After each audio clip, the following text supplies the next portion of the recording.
Saket, welcome to the show. How are you? I'm glad to be here, Annie and Julie. This is the only place where I would be at this time of the day. How did you, so it sounds like you had some rental properties. Right. Tell us about that journey, but then I want to spend some time also talking about where you're at now and what kind of real estate investments you're doing now. But Yeah, start definitely. at the beginning. Yeah. Growing up in India, and I think it's probably true for a lot of Asian cultures, we always believed in real assets, right? I grew up with making sure you buy gold, making sure you buy silver, you buy assets that you can touch, and stock market is this big no, right? That's how I grew up. Of course, I lost my way along the way here when I came, but I came in this country 2000 and 2003. We started buying properties. Me and my wife. We got married in 2003. That was our first property that we started buying. But we bought it for a very different reason. We bought it as a speculation. I mean, the difference between investor and speculation is all about appreciation. Investment is about cash flow and appreciation. Both are appreciating in some nature, but one is only bought for appreciation, which ends up being a betting game. And I don't like betting. I hate gambling. I don't think I can ever survive in Vegas. You don't go to Vegas? And I do go to Vegas, but I'm sitting like an old lady sitting at the slot machines while my friends are having fun at the blackjack table. I love doing slot machines. I love that sound. So we've been buying it, but till 2018, everything we had was essentially negative cash flow. We had to put money from our pocket into it. I had read the Purple Book, Rich Dad Poor Dad, several times, but I never experientially understood what he was trying to say until something drastic happened. As Tony Robbins, I know we're all big fans of Tony Robbins. He always says the patterns have to be interrupted. I had something so crazy happen in my life that my pattern had to be interrupted. It was painful at that time, very painful, but I'm so glad that my pattern got interrupted, because that's when we started shifting to, we need to start buying assets that are cash flowing. Can you tell us, Saket, what are those parameters? I'd love for everyone to get an idea of what's your philosophy on doing deals right now in this crazy, uncertain market with interest rates going crazy? What's your perspective on deals to do and deals to stay away from? Definitely. So if you talk about today's world, right? Today's world, and this is Saket's perspective. This is my own thesis. So no thesis is perfect. I want to put a disclaimer, so you can always pick a hole in any thesis. So it's not like my thesis, but it is my thesis. I believe in that. So my belief is always, what are we trying to do, right? What is the goal for us to do? For me, the biggest important thing right now, given the uncertainty in the capital markets and what's going to happen with the inflation and everything else, the biggest risk that I see is, will my syndicator be able to avoid foreclosure? That's the biggest risk I see. Will the bank take over it because the debt is not going to be able to service? Right? That's the biggest risk.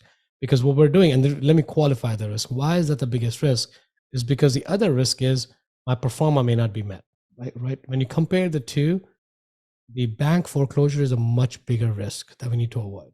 If you were told in a pro forma you're going to make 10% cash on cash and you made 9%, yes, it hurts, but it doesn't hurt as much as if the property was foreclosed. Right? So it's in a relative scale.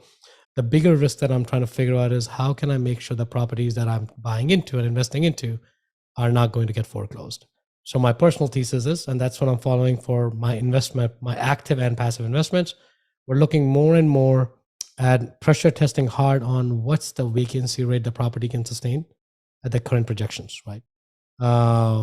We all know if you can do 20, 30, 40, 50% vacancy rate, we're going to be able to float the property, right?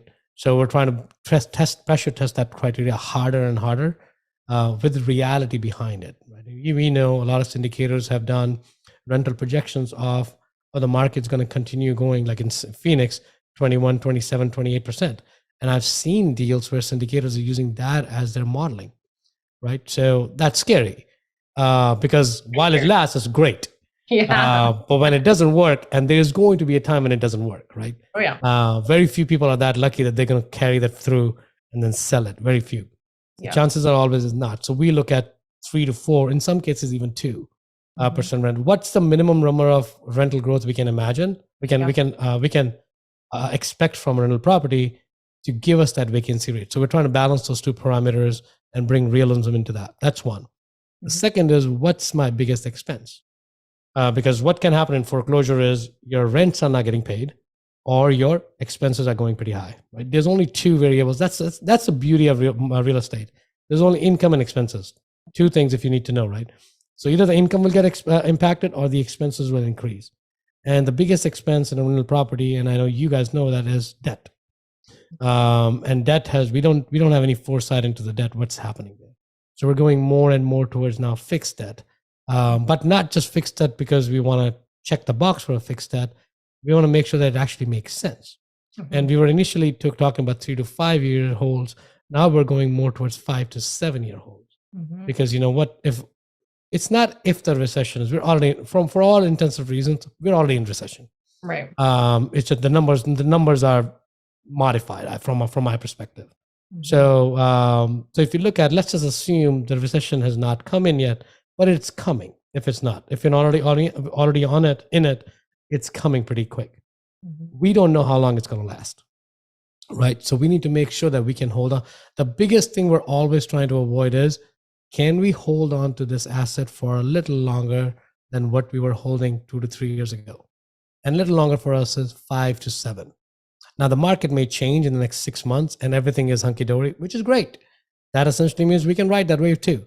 But I would rather err on the side that it's not going to be great, because what I'd want to make sure is that I can protect my downside by buying myself more time and buying myself that cushion in the rental growth, in the sort of the income and expenses, which also means is we're going low on the LTVs, the leverage. We're putting lower leverage. Before we were buying 75, 80% leverages.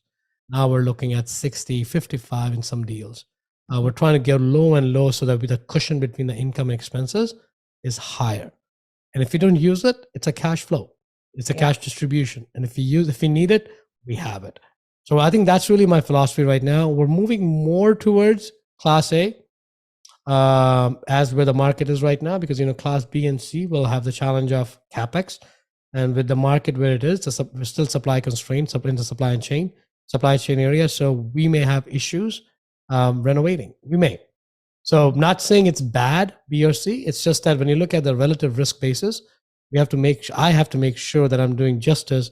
If I'm comparing an A and a B on a risk adjusted basis, it has to make sense for me and my investors. That's really my investment philosophy right now. And the markets, of course, you know, the broader macro philosophy hasn't really changed.